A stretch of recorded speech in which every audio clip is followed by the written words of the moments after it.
ሰላምና ጤና ለእናንተ ይሁን። የመስጊድ ቤተሰቦች እንዴት ናችሁ? ሰላም ናችሁ? በቅድሚያ በጣም ነው የማመሰግነው ስለምታበረታቱኝ፣ ስለምትሰጡኝ ኮመንት በጣም ቴንኪው። እና ዛሬ ለመምከር ብቁ ባልሆንም አንድ ነገር ልመክራችሁ መጥቻለሁ ጋይስ።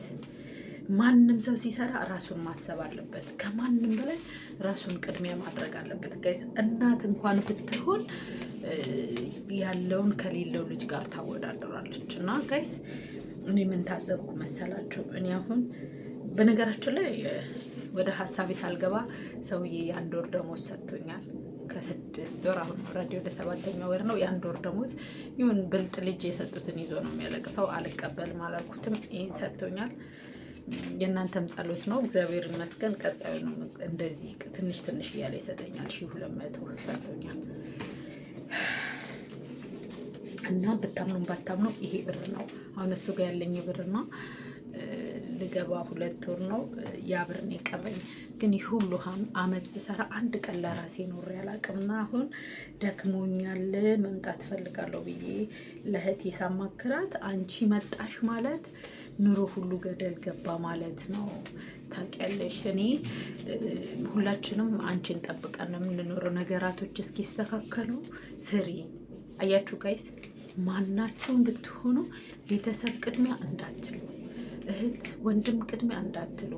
ማንም ሰው ጥሎ ነው የሚያልፈው። እናትም ብትሆን ካላቸው እና ከሌላቸው ልጆች ታወዳድራለች ጋይስ፣ ታበላልጣለች። ስለዚህ ለራሳችሁ ነው ማወቅ ያለባቸው። እኔ አሁን ደከመኝ የምር ማለት ነው። እሰራለሁ ለነሱ ብዬ ብዙ ነገር ሆኛለሁ በፊቴ እንዲህ እስኪበላሽ።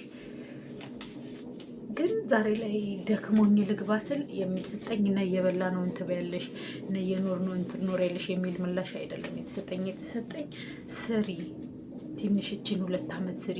ኢትዮጵያ ኑሮ ተወዷል። የኢትዮጵያ የጫው የከሰሉ የቡናው በቃ ስም ዝርዝር ውድነቱ ይነገረኛል። እኔ ምን አገባኝ ጋይስ? ምን አገባንኛ? በቃ የሚያልፍልን ቢሆን የሚያልፍልኝ ቢሆን በግሌ ይህን ያህል አመት ሰርቻለሁ፣ ያልፍልኝ ነበር። ሲጀምር ከደሃ መፈጠር በራሱ ዋጋ መክፈል ነው። ኦኬ፣ ድህነትም ሆኖ ግን መተሳሰብ መብቃቃት ካለ ትክክል ነው፣ ለውጥ ይመጣል። ግን እመጣለሁ ሲባል እንዳመጪ ጥሩ በፊት ደናንሹ ያለሽ እሰራለሁ ባልኩ ሰዓት እንድትመጪ እንፈልጋለን ምናምን የሚሉኝላ አሁን ላይ ምን ልትሰሪ ነው የምትመጪው? በዚህ ተወደደ ነው። ቡና 1000 ብር ገብቷል፣ ሽሮ እንደዚህ ገብቷል፣ ጫው ጅኒ። ምን አገባኝ ጋይስ? የምር ማለት ነው። ቆይ ድምጿን አሰማችኋለሁ ምን አይነት መልስ እንደምትሰጠኝ ማለት ነው።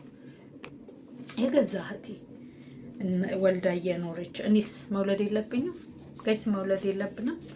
አረብ ሀገር ብቻ ነው እንትን ያለ የተፈረደብን። እና ጋይስ የምር ማለት ነው ሁላችሁም ቢሆን ራሳችሁን በጠበቀ መልኩ ስሩ። ለምሳሌ 1000 የምትሰሩ ከሆነ 500 ለራሳችሁ አስቀምጣችሁ 500 ላኩ።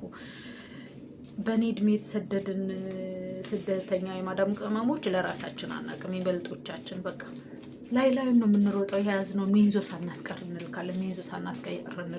ይኸው እድሜም ይሄዳል፣ ወጣትነትም ያልቃል። ዛሬ ላይ ግን ያ ጊዜ ተመልሶ አይመጣም። ማለሽ ግን ሌሎቹ ተማሩበት። ራሳችሁን አውቃችሁ አካውንታችሁን ከፍታችሁ ኑ። የምር ማለት ነው። እኔ የተመለሰልኝ መልስ ወይ ከፍቅረኛ ወይ ባል ከሚባለው ወይ ቤተሰብ ከሚባለው ወይ ከገንዘቡ ሳይኮን እንደዚህ ተስፋን አጨላልሞ ቁጭ ይባላል ጋይስ። በጣም ከባድ ነው የምር ማለት ነው። አብሶ ጊዜያችሁ እንዳያልፋችሁ። ጊዜ ካመለጠ ጊዜ ከቀደመ ዙሪያው ገደል ነው የሚሆነው። የምር ማለት ነው። ዛሬ ላይ በእርግጥ ምንድነው የሚባል አባባል አለ። እድሜ በ40 ምንድነው እውቀት ብር በ20 አመት እውቀት በ40 አመት ይባላል። 40 አመቷም ደርሳ ዛሬ ለብስን ገዛ፣ ሌላው ደግሞ አምልጦናል። ይሁን ጤንነት አለ። ጤንነት በአሁኑ ሰዓት ጤና አጥተው ራሱ የሚሰቃዩም ስላሉ ተመስገን ነው። ቢሆንም ግን እኔ እንዳንድ እህታችሁ ትምህርት ሆናችሁ ለፉ። አሁን የምትመጡ ልጆች በጣም ስማርት መሆን ያለባቸው ስማርት። ምክንያቱም ሲኖራችሁ ነው። ሁሉም ሰው ጓደኛም ይሁን ወንድም እህትም ሁሉም ሰው ሲኖራችሁ ነው። የሆነ ነገር አስለመዳችሁት እንደ ሰይጣን አንድ ቀን ግብሩ ሲጎል ይቀየራል። የምር ማለት ነው። ያ ሰዓት የነበረ ፍቅር የውሸት ይሆናል። ጥቅም ነበረ ያን ፍቅር የገነባው፣ ያን እንክብካቤ የገነባው ፍቅር ነበረ እና ከባድ ነው። ስለዚህ አሁን በአሁኑ ሰዓት አሁን የምትመጡ ስደተኞች ለራሳችሁ ማወቅ አለባችሁ።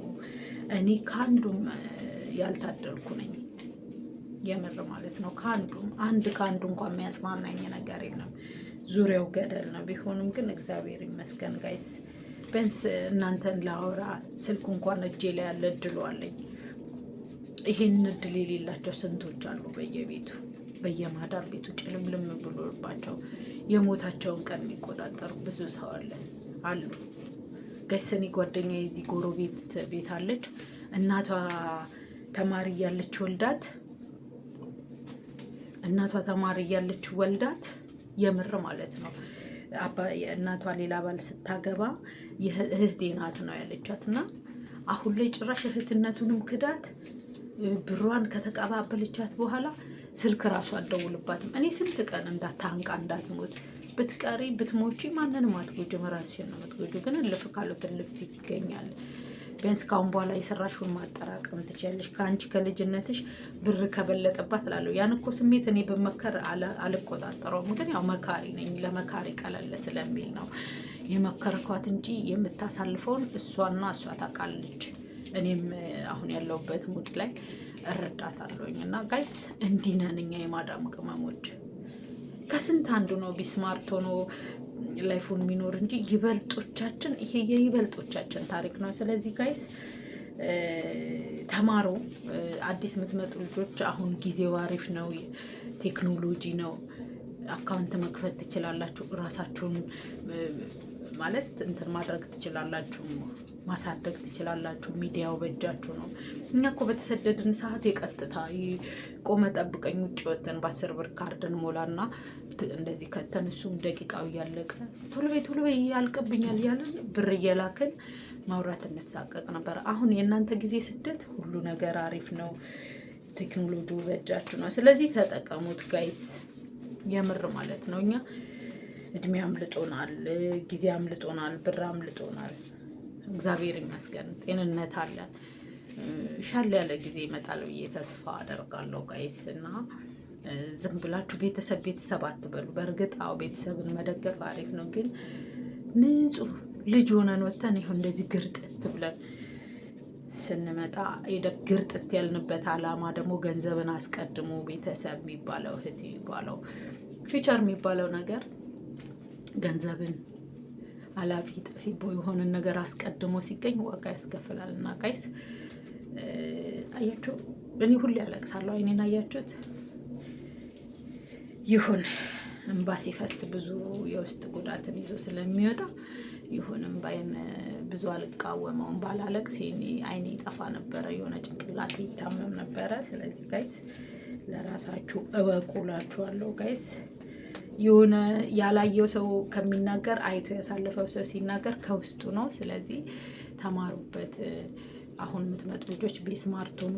የማዳም ቅመሞች ደግሞ በርቱ፣ ሚዲያውንም ተጠቀሙ፣ ራሳችሁን ኮንትሮል አድርጉ፣ ለራሳችሁ ጊዜ ስጡ። መታመም አለ። እኔ ማርያምን ማታ እንደዚህ ጉልበቴ እንዲወልቆብኝ አድሩ በቫዝሊንና እንደዚህ ቋጥሬው አድሬ አሁን ነው ጉልበቴን የፈታሁት። እና ጋይስ ፈጣሪ ከእናንተ ጋር ይሁን። እወዳችኋለሁ። ሼር